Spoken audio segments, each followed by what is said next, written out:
A very good morning to one and all. Myself Dr. Rishabh Gupta, and in today's session we will be solving the numerical of product pricing decision in MS Excel. So here we begin. ABC Limited is a power bank manufacturing company and is currently selling its product for the travelers through online portals.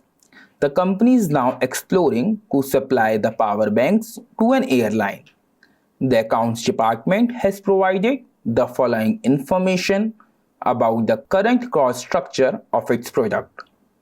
Direct material 160 rupees, direct labor 20 rupees, variable manufacturing overheads 50 rupees, fixed overheads 10 rupees, depreciation 10 rupees, variable selling overheads 5 rupees, royalty 10 rupees, profit is 50 rupees, and the final is 315 rupees. Central excise duty is 30 rupees and the selling price per unit is 345.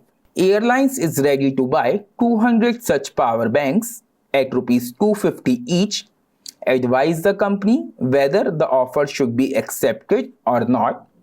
Second part is at what price the company should supply the power banks to its sister concerns if the policy of the company is to transfer at cost. So let's first prepare a format of cost benefit analysis of export order. We have particulars, cost and the benefit in the respective columns. So first and foremost, I need to mention the offered sales price.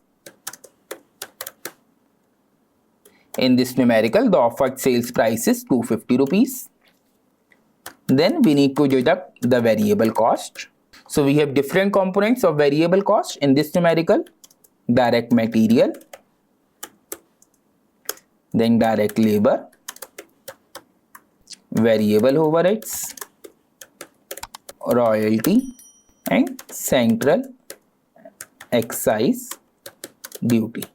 Now in this numerical, direct material cost is 160 rupees, direct labor is 20 rupees, variable overheads is 50 rupees, royalty is 10 rupees and central excise duty is 30 rupees. Let's total it. Equals to sum. Double click on it and select a range of values starting from direct material till central excise duty. Bracket close. It comes out to be 270. The benefit in this case is 250. So it can be clearly seen that the cost arising from this export order is 270 rupees, while the benefit received from this export order is 250.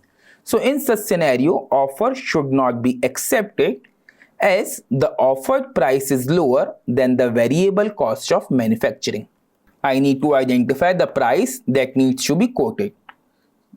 So let's focus on part number 2, wherein I need to identify at what price the company should supply the power bank to its sister concern if the policy of the company is to transfer at cost. Now in this case, the sales price is 345 less profit, which is 50 rupees, and less variable selling overheads, which is 5 rupees. So the price to be quoted will be equals to 345 rupees minus 50 minus 5. It comes out to be 290 rupees. So that's all from my side. We'll meet you in my next session. Have a nice day.